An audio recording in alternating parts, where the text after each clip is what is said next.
According to Mental Health America, spending time in green spaces like the great outdoors is a great way to alleviate stress, and being exposed to natural light and touching grass has shown to trigger the release of serotonin and vitamin D. Hey, that's a great idea. I'd love to spend some time out in nature. I could probably go camping. I have some time this weekend, and it would be tons of fun to just have all day to be outside in the woods, sleep under the stars. Well, it's a little bit more complicated than that, unfortunately. And to better explain this, we interviewed an employee from Parks Ontario who will discuss a bit more about the problems with the booking system. The further out you book, the more flexible it is before you arrive. 5 months is the maximum amount of time that you can book in advance. Booking less than 5 months is risky because people just book 5 months in advance at 7 a.m. A lot of these sites are already not available at that point because people with the means to do it will book the maximum number of nights. So if you were to book a Friday 5 months in advance at 7 a.m. and book it for 23 nights, which is the maximum number of nights. So the next day, somebody will be like, that site's still not available. The next day, that site's still not available. If you have the means to, you can book 23 nights in advance, and then you pay the cancellation penalty, which is a percentage of all those nights you're shaving off, to lower it to a smaller amount. So people with more money do have more means to book up a lot of sites and then just shave it down to whatever they want. The truth is, the current booking system is abusable if you are rich.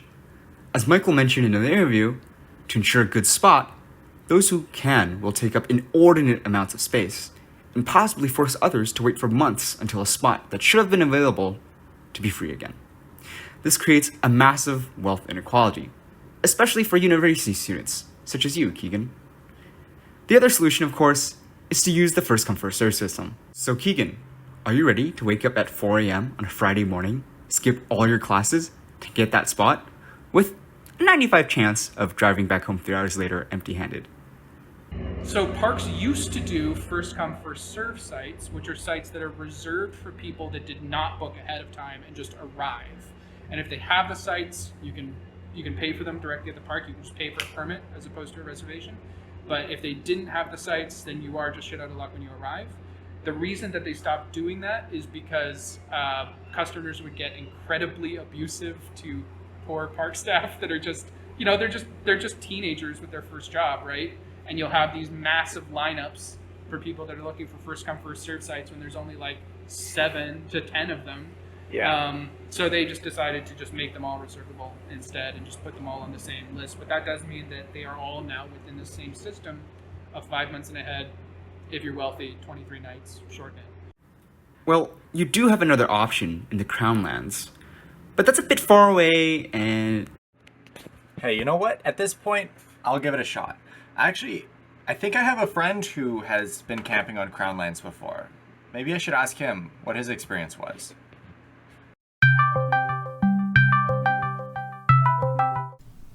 Hey there, you've been camping before, right?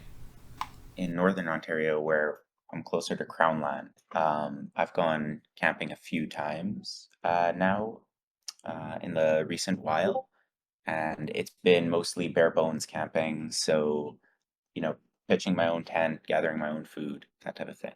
I refuse to use the booking system for Ontario. Oh, really? Why not?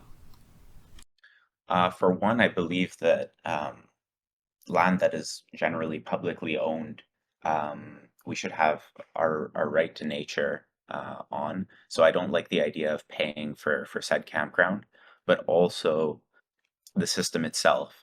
From what I've heard on the internet and what I've just generally seen is that it's nearly impossible to use and very annoying. Yeah, but I'm kind of a beginner, and that sounds a lot more difficult. Well, that's what you sign up for. And to a certain extent, it's a matter of being self-sufficient, and you know that you're signing up for that when you end up in Crownland or that type of thing. But at the same time, there is like there's certainly no park rangers, but you're not too far away from help, and there are like emergency rescue teams that will jump in Canada. So that's kind of a last resort, but certainly a safety net. Okay, but the map of Crown Land is hard to navigate and super confusing. So I don't even know where I would go, even if I were feeling up to going out into Crown Land to fend for myself. Man, why does it have to be so difficult? I just want to get outside, sleep out in a tent, and have all day to take in nature. You talked about serotonin, where's my serotonin? Besides, if I'm going to go through all the effort of going all the way out to Crown Land, where nobody's going to care and nobody's going to be bothered, there's lots of private land nearby. Why can't I just sleep somewhere there? I'm sure nobody would notice. I saw this guy on YouTube, Steve Wallace. He does this kind of thing all the time and gets away with it. Well, you can stealth camp, but you really gotta make sure to clean up after yourself. In theory, stealth camping doesn't hurt anything or anybody, but it's impossible to regulate. And people do end up drinking, littering, loitering, and otherwise damaging the environment. So, if you're really not careful, it's just illegal camping. Since the government can't guarantee that you will camp responsibly, they treat them both the same way. Oh, I see. The reason why it's so hard to go out camping is because the government needs to maintain and protect the environment and public property. But it's still not great that these systems have so many hurdles for somebody like me who wants to get into camping. Is this really the end of it all? Am I out of luck? Whoa, hold on to your horses there. There are other countries that make it work. New Zealand, for instance, allows you to freedom camp on public land far away from a campsite, just about anywhere. They have an interactive map that shows you all the places you can't camp, and it's really not all that much. You can camp almost anywhere on public conservation land, save for a few exceptions, like problematic locations or areas that are environmentally sensitive. For people that do want camp facilities, of the 320 designated campsites with huts, fire pits, and sometimes even running water, 92 of them are completely free to use. Finland goes a step further, emphasizing every man's right to camp on public land.